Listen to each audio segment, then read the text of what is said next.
What has been making some U.S. Marines sick?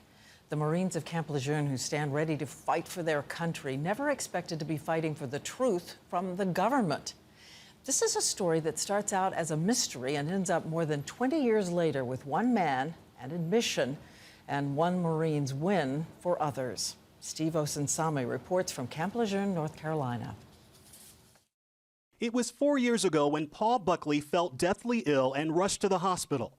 I remember walking across the parking lot of the hospital thinking, this isn't going to go well for me. He collapsed in the emergency room and woke up 10 days later. Doctors told him he had a rare incurable blood cancer that usually occurs in patients twice his age.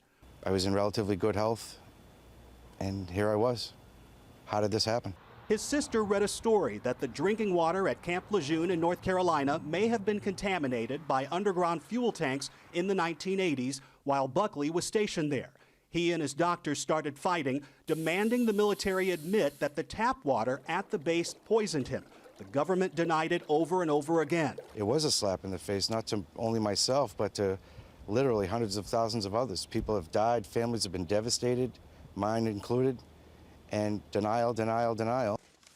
But then came the letter he received from the Department of Veteran Affairs. I was sitting down doing the bills, and I opened it up and I started reading it. I was pretty broken up. I called my wife on the phone, and I pretty much couldn't talk.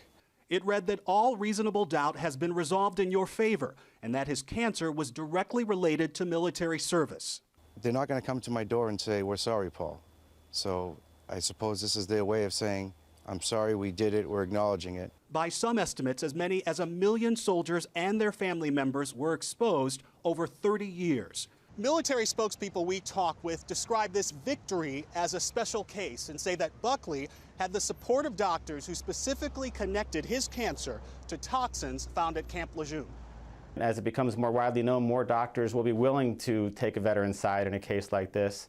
And I think we'll see admissions piling up one on top of another. Boy, good boy. Paul Buckley has now won the medical care he needs for as long as he lives and benefits for his family when he dies.